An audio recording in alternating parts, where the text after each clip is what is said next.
নমস্কার বন্ধুরা, আমি আজকে নতুন একটা আচার বানিয়ে দেখাবো। দেখুন, ভালো লাগবে। এটা সবজি দিয়ে করব। আম, গাজর, কাঁচা লঙ্কা, লেবু, আদা, জোয়ান। মশলা কী নিচ্ছি: জোয়ান, রেড চিলি পাউডার, শুকনো লঙ্কা, কালো জিরে, নুন, হলুদ।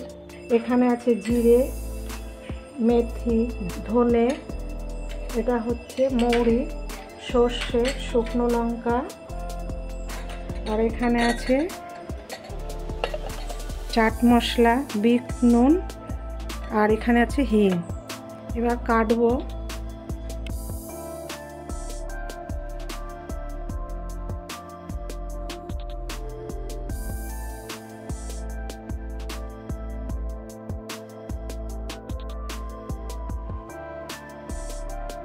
এইভাবে সব লেবুগুলোকে কেটে নেব।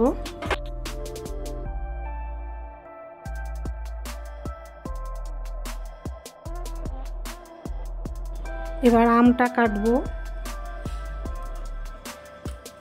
ছুলে নেব আমটাকে।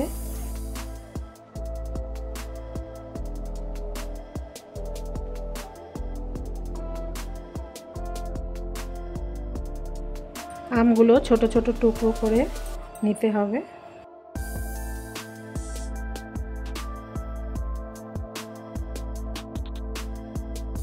এরকম ছোট ছোট করে কুচি কুচি করে কাটতে হবে। দেখুন, এরকম করে কাটতে হবে। সব আম কাটা হয়ে গেল। এবার গাজর কেটে নেব। গায়ের ছালগুলোকে ছাড়িয়ে নিতে হবে গাজরের।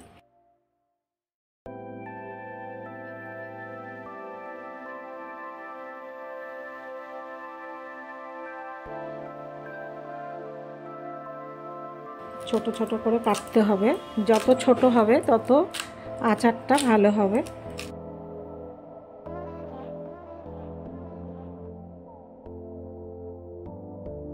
দেখুন, এরকম করে কাটতে হবে।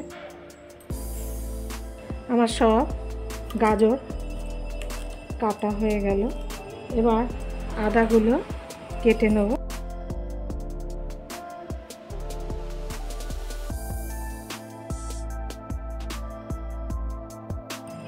আদাগুলো ওরকম ছোট ছোট করে কুচি কুচি করে নিতে হবে। এই দেখুন, এরকম করে কাটতে হবে। সব আদা আমার কাটা হয়ে গেল ছোট ছোট করে। আর লঙ্কাগুলো করে নেব।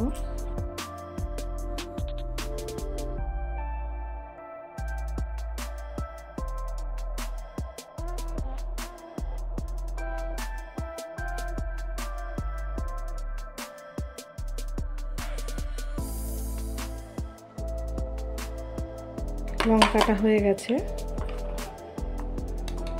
দেখুন, এরকম করে করতে হবে।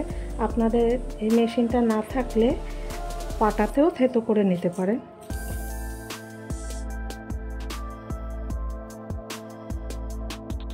এবার মশলাটা একদম লোয়ে ভেজে নিয়েছি।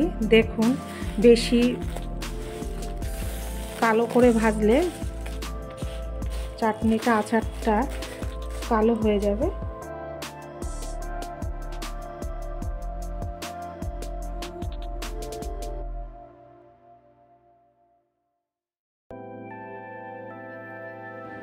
বন্ধুরা দেখুন, মশলাটা পেস্ট করেছি। এই রকম করে করতে হবে,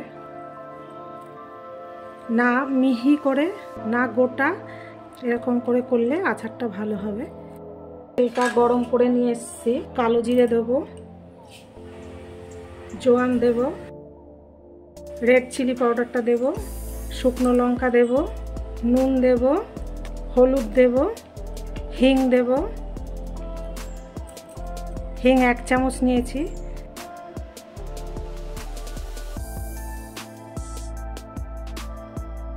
বিট নুন দিলাম, চাট মশলা দিলাম। এবার সবজিগুলো দিয়ে দিলাম।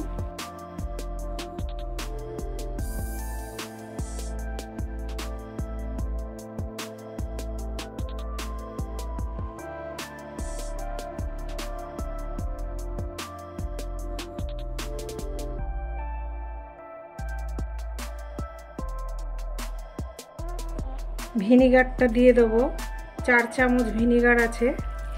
ভিনিগারটা দিলে এই আচারটা নষ্ট হবে না, 1-2 বছরের মতন থাকবে।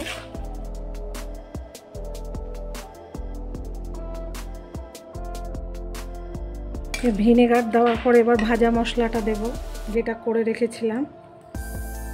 দেখুন কি অপূর্ব কালার হয়েছে, খেতেও অপূর্ব লাগবে।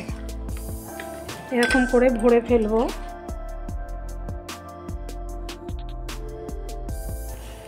বন্ধুরা দেখুন আচারটা কত সুন্দর হয়েছে, ভরা হয়ে গেছে।